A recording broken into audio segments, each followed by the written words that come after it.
Welcome to ePathshala. Dear friends, myself Dr. Vandana Arora. I am Associate Professor with Department of Laws, Punjab University, Chandigarh. So today we are going to discuss a module which is relating to the Kautilya's political thought which is laid down in Arthashastra. Friends, as you all know, Arthashastra is a classical work on administrative theory and practice. In this, Kautilya has laid down a functions which is given to the king. The focus of attention is the king and the huge power with which he is there. Now, the Kautilya has also given the instructions in this book so that the wide power which has been given to the king cannot be misutilized. Kautilya has emphasized that politics is a supreme science as well as the supreme art. Not only this, Kautilya in fact is the idealistic. He is basing his theory on the theory rather than the practice. And with this we are going to start with the module and we'll discuss the module in which the thinking of this module is given in detail. Now the objective of this module is to study the political ideology of Kautilya and its significance. For in the absence of a magistrate, the strong will swallow the weak, but under his protection, the weak resist the strong, said the Kautilya.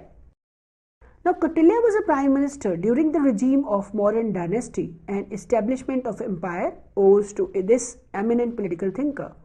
He had written his political thought and his ideology in his book Arthashastra during the 3rd to the 2nd century BC. The principles enshrined in Arthashastra were followed not only in the ancient India but are significant in the present scenario as well. It is essentially a classic work on administrative theory and practice. In his political and administrative ideas, the focus of attention was the king. The power of the kings are justified because they lead to a good of the state. To ensure rightful exercise of power by the king, Kautilya gave elaborate instructions. Kautilya used the power as a tool to control his society as well as his enemy.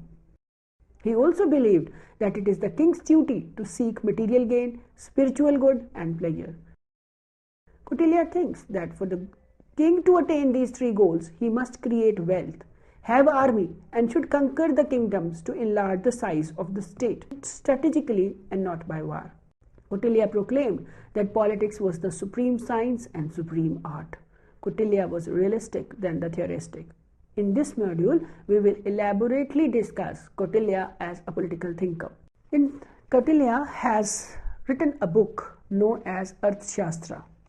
Arthashastra can be explained as a science and the art of politics and diplomacy. The treatise is divided into 15 books dealing with virtually every topic concerned with the running of the state, taxation, law, diplomacy, military strategy, economics, bureaucracy. The book is the master work which includes an array of topics like statecraft, politics, strategies, selection and training of the employee, leadership skill, legal system, fiscal politics, civil rules, internal and foreign trade. In the field of politics, Kautilya wrote his famous Arthashastra as well as Chanakya. He was highly intellectual and well read in Hindu religion scriptures and worked on polity and other allied subjects. Since the book not only discussed political theories but also gave elaborate details of administrative system, Kautilya evidently had that familiarity with the detailed work in various branches of administration that we would expect from one who held a high office of Prime Minister of a great empire. He was thoroughly conversant with the minute details of legal principles and administrative justice, with the military science, with the war strategy, offensive and defensive weapons, and with the principle governing interstate relations corresponding to the modern international law. Traditions has viewed them as a writing of the same person. Then comes the theory of the state. It was for the first time in ancient India the Arthashastra of Kautilya provide a definition of the state, and that is, no territory deserves the name of the kingdom unless it is full of people and controlled by agglomeration of power with absolute authority over the territory. The definition of the state as mentioned in Arthashastra is identical with the modern definition of the state. One of the basic presumptions of Kautilya thought is his acute awareness of dangers of anarchy as well as absolute necessity to transcend in by establishing order in the society. Kautilya observed that it is on the Danda niti, science of government, that course of kingdom depends. The first book points to the danger of anarchy. Kautilya too used the simile of large fish eating the smaller one while anarchy prevails. In order to escape from it, Kautilya emphasized the need for the strong ruler capable of creating order. He discusses in detail the consequences of such a society, the danger it entails not only from social system of caste but also from the individual sense of security and his yearning for pleasure. Living at the time when the disciples and the mighty of Alexander's army was in contrast to the decadent character of the state authority in the Nanda dynasty, he had sensed the impact of national humiliation when India had narrowly escaped being overrun. He may also learn a lesson from a Bhima in Mahabharata, who had emphasized the tendency of all kingdom to slip into the anarchy in the absence of strong political orders. This fear finds its echo throughout Kautilya's writing. Whatever the reasons, he was convinced that society can never hope to be in peace without a strong state. With this as a backdrop to his ideas, he repudiated an idea of attacking a state authority or slaying the ruler. He has come to regard excessive concern for the individual as a great threat to the place of kingdom. This attitude comes out mostly clearly in the advice given by him to the rulers to maintain themselves. He is conscious that the weak king encourages impoverishment, greed, disaffection in his subjects. When people are impoverished, they become greedy and overturn the state. So Kautilya put more emphasis on the need for the rulers to curb unrighteousness and to protect the righteousness by respecting the leaders of the people and not by deposing the worthy. He perhaps felt that the main purpose of the king is to see that such an eventuality, when people rise in revolt against the king, should never arise because anarchy is worse than the highest tyranny. So Kautilya gave two reasons to support his contention. Firstly, while the deceased king is well versed in tradition and is bound by it, whereas the new king, since there is no tradition to follow, act without restraint. Secondly, Kautilya generally preferred kings of high birth because according to him, people obey high birth more readily and tend to weave in their loyalty to king who is low born. These arguments obviously involved a strong defense of dynastic principle. Once the idea of supremacy of the king is granted, Kautilya became quite liberate and warns against typical tendencies which eventually incur popular wrath and destroy the kingdom. It is unrighteousness to do an art which causes popular fury, nor it is an accepted rule. Then comes his definition of the state. The state represents efforts of its people to organize their activities, and the expression of their attempt to organize is seen in the formulation and application of regulations or the law, which are usually uncertified in some constitutional form. In Kautilya's book, the idea of welfare state is repeated with a great force. The state does not consist of territory, but is much more complex organization in which the territory, the people and their interrelationship are indissolubly welded to form the entirety, which possesses an individuality, a character which marks it off from other states. According to Kautilya, the king must ensure the people of four castes and four orders of life keep to their respective paths, respective duties and occupations. Kautilya classified the function of state basically into four: protection, maintaining the law and order, preserving social orders, and promoting the welfare of the people. Then comes the Kautilya's element of the state, which is the doctrine of 7 Prakritis. Kautilya's Shastra has 7 Prakritis or constituent element of the state, whereas in Western conception of the state only 4 elements find mentioning. The state of nature is imagined to be one of the total anarchy in which might was right when people was oppressed by Amatya, the law of fish, according to which bigger fish swallows the smaller one. This was the nature of state earlier. In Kautilya's Arthashastra, there is no explicit theory of social contract as laid down by the contractualist. Neither does Kautilya use the contract to make the king more powerful. Whatever the nature of political entity, refer to it as state, it must possess 3 basic elements: the degree of its internal unity, the size of its capital city, and the variety of products without a specific land area, inhabited and exploited by a certain number of people. There can neither be existence of state nor it can function without being organized. The relationship of the state with other territories is based upon the sovereignty which it exercises directly or more normally through its leader over the territory. The sovereignty originates from the force of expansion of body politics at the time of foundation of state. Kautilya holds the view that sovereignty is possible only with assistance. A single wheel can never move. The city, the minister, the country, the fort, the trader, the army and the friends are elements of the state. Each of these elements must possess distinct categories. So, the 7 elements of the state, according to the Kautilya, were, or it is also known as Sapta Prakriti theory, they are the king, the Amatya, Janapada, Durga, Kosa, Danda and Mitra. Kautilya on the king. Kautilya theory of government involved 3 aspects: the king, the officials and mechanism of the administration. The king, being the most important element in the hierarchy, must possess the following quality: that he must belong to the high family, he must possess valor and be virtuous, truthful and highly enthusiastic, and should not be addicted to procrastinations, that he must possess the taste of discipline, a sharp intellect, and trained in all kinds of art. He must possess dignity and should be capable of taking remedial measures against danger, and also possess foresight and ready to avail him of opportunities. Kautilya gave the highest place to the king. The king has to be dynamic in order to ensure that his subjects are likewise dynamic. He enjoins that the king must also provide for the orphans, the aged, the helpless and the afflicted. Helpless women must be provided subsistence by the state, which are when they are pregnant. The king is also required to construct dams, rivers, roads, to maintain forests.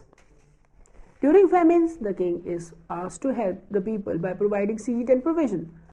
Kautilya goes on describing an exhaustive schedule in which the king has roughly 4.5 hours to sleep and rest of the time is almost entirely involved in running the kingdom. Kautilya is convinced that although good and wakeful king is necessary, that is not enough to ensure well-ordered state, because people are generally selfish and tend to give more importance to their selfish interest than the interest of state. There is general tendency among administrators and ministers to alter the state of things in their favor by practice of bribery, the corruption, which if goes rampant can rack the state. He suggests 2 things to deal with the situation. Firstly, the king must be aware of motives and activities of council of ministers. He must not consult more than 2 ministers at a time. Minister must select on the basis of talent, loyalty and character. Secondly, from time to time, king must test their integrity and loyalty by offering them temptations through his spies. They must be kept under constant watch so that they are not able to wield undue influence inimical to the king. Kautilya discusses in detail how corruption arises in various forms and what is needed to keep the state free of it. He also discusses a special procedure to be applied in such cases. He suggests that the panel of 3 magistrates with the minister should be entrusted with the task. Kautilya was not only concerned with the corruption of officials but also everyone in the public office. For instance, there should be superintendents of merchandise to exercise control on the trade practices so that the traders are not able to oppress the king. The king is enjoined to punish 13 types of criminals after ascertaining their activities with a keep of spies, like manufacturers, traders, corrupt officials, judges. Corruption includes not only the material gratification but also abuse of authority. All these criminals are to be tried by special tribunals according to the fixed procedure, a common practice it seems in the modern empire. Then he talked about Amatya, the minister. Kautilya gave great importance to the Mantri Parishad, the council of ministers. No ruler, however competent or powerful, can run the state alone. The Arthashastra says one wheel alone cannot turn and keep the cart in motion. The helpmates in this task are the minister, constituting the second Prakriti called Amatya. Amatya refers both to the mantra and the administrative officials. The king appoints minister to share the burden of administration and render advice to them. In fact, Arthashastra is more of the treatise on administration than the politics and the statecraft. The administrative policies are discussed with such insight as to make us wonder whether there has been any real progress in science of administration since then. The most important function of mantris were to render the advice to the king. Kautilya insists that the king should appoint 3 to 4 councillors. He says that a single mantri would be difficult to control. 2 might quarrel and conspire against the king, and the larger number would affect the secrecy of the council. These 3 to 4 mantri constitute the consultative body. Kautilya prescribed the highest possible qualification for the mantris in terms of personal characteristics. Kautilya is convinced that although a good and the wakeful king is necessary, this alone is not sufficient to ensure well-ordered state, because the people are generally selfish and tend to keep their great importance to their own selfish interest. The minister of Kautilya is identical with Pali, Amarka. It seems that pre-modern times the minister was employed in 100, acting as villagemen, headmen, judges, guides in worldly and spiritual matters surveyors. The third important organ was said to be Janapada, the territory with the people settled on it. In the analysis of Kautilya, the citizens are not referred to directly. Their existence is understood by implication in reference to the Janapada. As regards the population, Kautilya says it should be prosperous enough to be able to pay taxes, should be loyal, and should habitually follow the orders of the king. Regarding territory, he goes only to say that it should have the best of natural resources and the neighboring states should not allow to become very powerful. Another distinctive feature of administrative in Arthashastra is marked as leaning towards decentralization. The king is asked to look personally into the affairs of the state. This makes one to assume that the state has a small if personal attention is to be given. There are indications that Janapada is to contain 800 grams headed by Samhata. Then another important organ of the state is Durga, or the fortified capital. And this is very important as Janapada and is the symbol of defensive and offensive capacity of the state. It should be fortified. It is on the fort that the security of kingdom depends, both in the times of war and peace. The construction of defensive fort is a symbol of strength, provided they are situated on strategically best situated regions. Kautilya suggests water fortification on the island or the plain surrounded by low grounds, a mountain fortification or the desert fortification in the areas of wild tract, which is devoid of water, and the forest fortification full of water. Kautilya also urges upon the king to build his fortified capital in the center of the kingdom. Forts are also constructed for storing agricultural produce, and such forts with the grain storehouses have to be used in the time of natural calamities. Then, of course, another important organ portrayed by Kautilya is Kosa. It's the most vital element of the state as all its activities necessitated finance. The treasury or the Kosa is accumulated by righteousness and legitimate manner. The treasury must be filled with gold, silver, precious stones, jewels and gems, and should be capable of standing the strains of the expenditure during the time of calamities. According to Kautilya, without treasury, it is extremely difficult to maintain the army and keep it loyal. Then the next Prakritis of the Kautilya will be Danda. The next important element of the state according to Kautilya was Danda or the army. Kautilya finds that the army consists of hereditary and hired soldiers constituting the cavalry, infantry and the chariot riders. He considers Kshatriyas as an excellent material for an army as they are good warriors. He does not deter the Vaishyas and the Shudras from joining army when the state is confronted with the emergency. The army is to be made effective by its proper equipment at the time of invasion and keeping sons and wives of soldiers contented to the provisions of maintenance by the state. The basic qualities of army according to Kautilya are inheritance, loyalty and strength. They should be trained in fight of various kinds of battles and skillful in handling various forms of weapons. The last or the Prakrit is the Mitra or the friend. He is the friend of the king who is always ready to help him at the times of war or the natural calamity. In order to emphasize the contrast, Arthashastra defines an enemy as one who is not born of royal family and who is greedy, helpless and impotent, and such an enemy is easily uprooted. Then another theory which is propounded by the Kautilya is the Mandala theory. In Kautilya's Arthashastra, administrative principles are discussed with such a great insight. He was the first thinker who consciously thought of an all-India state or even empire. In good state, it is not only necessary to have right laws and institutions, honest and clear administration devoted to public welfare, but the right kind of relationship with other states as well. It may be remembered that both the friends and an enemy are constituent elements of Kautilya. Concept of sovereignty, exposition of state occupies much space in the book. The relation with other states are important because no state exists in isolation. In fact, every state is competing with every other for land. This is natural order which is none content with what he has already had. This implies that no state can be stable unless it takes care of its foreign relations. If such relations is ignored, argues Kautilya, the state will soon fall a prey to a conspiracy hatched by the other princes. The only solution is the wakeful and treat offences as the best defense to ensure that the state is not only capable of defending itself but also inflicting damage on the others when need arises. It is only with victories which can ensue stability. This is known as Mandala theory of Kautilya. Then another thing which is being emphasized by Kautilya in the system of Mandala is the six-fold policy. Kautilya advocated six-fold policy to interact with the neighbors, which include coexistence, neutrality, alliance, double policy, march and the war. To achieve this, he advised the king to resort to 5 tactics: conciliation, gift, bribery, dissension, deceit and pretense, open attack or war. As such, on the question of treaty and alliance, he suggests a king should not hesitate to break any friendship or alliance that are later found to be disadvantageous. Kautilya presents us with a six-fold policy, which is termed as 6 guna of the foreign policies, which are peace, war, strengthening the agreement, marching, neutrality, alliance and double policy. This is all regarding the Mandala theory. Now, with regard to the Kautilya's Mandal theory of foreign policies and interstate relationship, we need to see its relevance in the present day as well. To understand the ancient Indian political thought, it is very important to understand interstate relationship. To Kautilya, nature of distribution of power built the uneven distribution of resources, unequal growth of lines of communication, discoveries of new land, racial and population differences and economic imbalances are some of the factors which determines the nature of interstate relationship. Political geographers have studied external relationship of the state into territorial, economic, political and strategical relations. The problem of defense of the state is closely linked with its external relations. Thinker in ancient India advised the king to adopt the policy of peaceful coexistence and to avoid war as far as possible. Hence, they tried to minimize the chances of war by advocating a judicious balance of power among the different kingdoms.